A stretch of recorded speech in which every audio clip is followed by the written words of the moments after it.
Imagine a president standing before the most powerful nation on earth and saying no.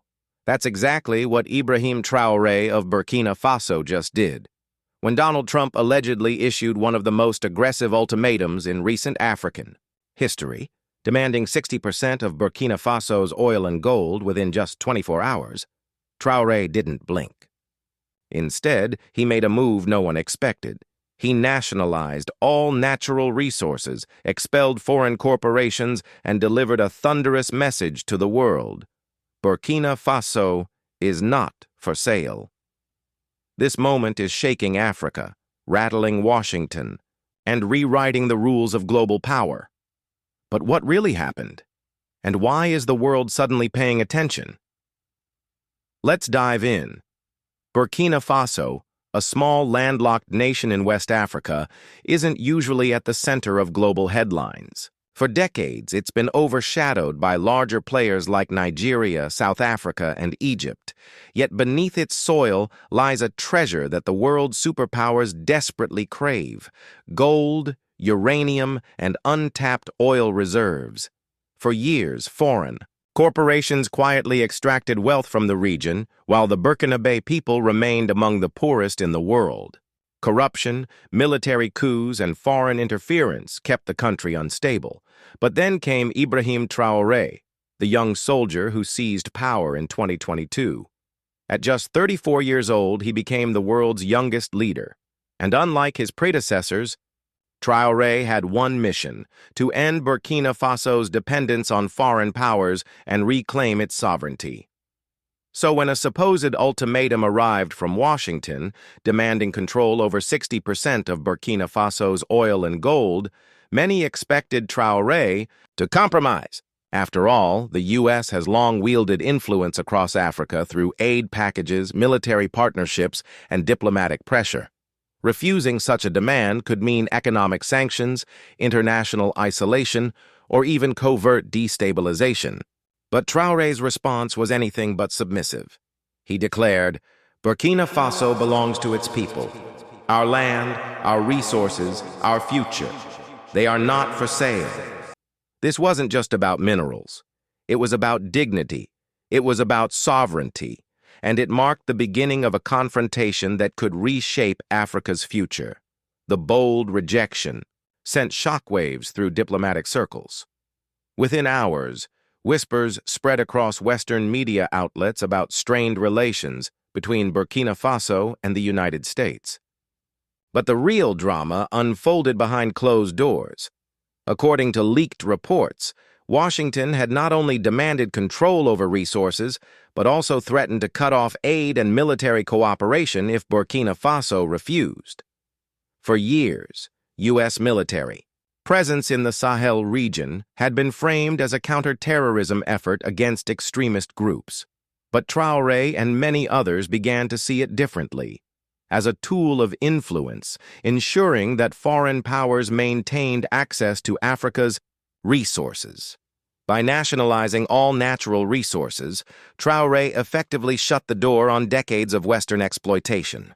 He ordered all foreign corporations to leave within 30 days, vowing that new contracts would prioritize African partnerships and public ownership.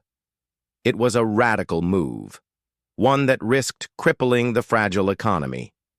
But to Traoré, the short-term cost was worth the long-term freedom. What made this rejection even more powerful was the timing.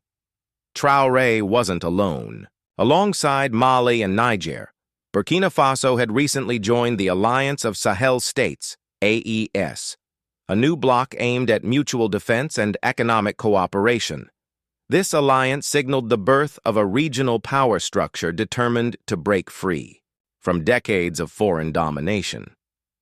For the first time in modern history, African nations in the Sahel were uniting against external pressure. And then came the unexpected twist. Reports emerged of Chinese and Russian backing for Traoré's stance. Beijing, hungry for African partnerships under its Belt and Road Initiative, offered investment and infrastructure support. Moscow, eager to expand its influence, signaled readiness to provide military and economic aid. Suddenly, Traoré wasn't a lone soldier standing against Washington. He was a leader with powerful allies, creating a new axis of resistance in Africa. The Western narrative quickly shifted. Some painted Traoré as a reckless populist, risking his nation's stability. Others, however, hailed him as the face of Africa's awakening, a generation of leaders unwilling to bow to colonial-style demands. Social media across the continent lit up with hashtags like Africa is not for sale and Stand with Traoré.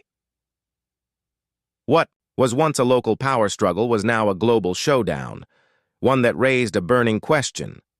Was this the first domino in Africa's push for true sovereignty? The turning point came when Traoré addressed his nation and the world in a fiery speech.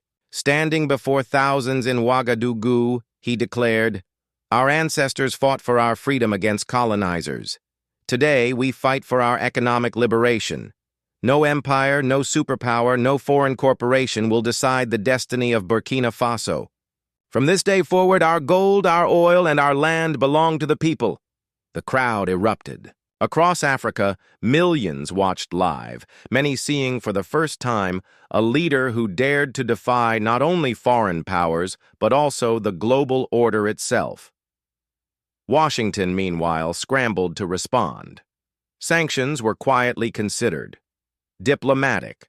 Channels buzzed with warnings of severe consequences. Yet Traoré's gamble seemed to pay off.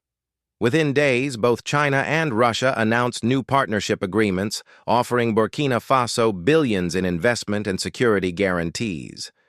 The AES states pledged to stand together against any external aggression. The climax wasn't just Traoré's speech. It was the realization that for the first time in decades, an African leader had shifted the balance of power. He had shown that a small, landlocked nation could say no to one of the world's most dominant players and survive. This wasn't just defiance.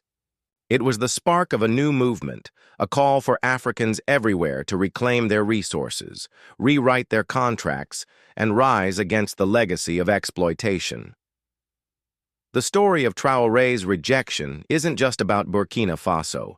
It's about a larger shift happening across Africa. For years, nations have wrestled with the paradox of being resource-rich yet poverty-stricken. Foreign powers extracted wealth while local populations suffered. But Traoré's bold stand may have opened the door to a new era. Already, other African leaders are watching closely. Could Mali or Niger follow suit with even stricter nationalization policies? Could the AES grow into a true counterweight to Western influence in the Sahel? And if so, how would Washington, Paris, or Brussels respond? The risk is undeniable. Sanctions, isolation, and covert destabilization remain possibilities. History is full of African leaders who dared to defy global powers, only to meet tragic ends. From Patrice Lumumba to Thomas Sankara, the cautionary tales are many. But Traoré seems undeterred, determined to carve a new path. For the Burkinabe people, this moment represents more than politics. It represents hope, the possibility that their nation's wealth might finally serve their own children, not distant corporations. Across Africa, the message is spreading. Sovereignty is possible, but it requires courage, sacrifice, and unity. As the world watches, one question lingers. Is this truly the beginning of Africa's new era of independence, or just another fleeting moment of resistance? Time will tell. But one thing is certain.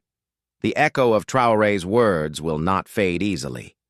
Burkina Faso is not for sale. Make sure to like, share, and subscribe to our YouTube channel.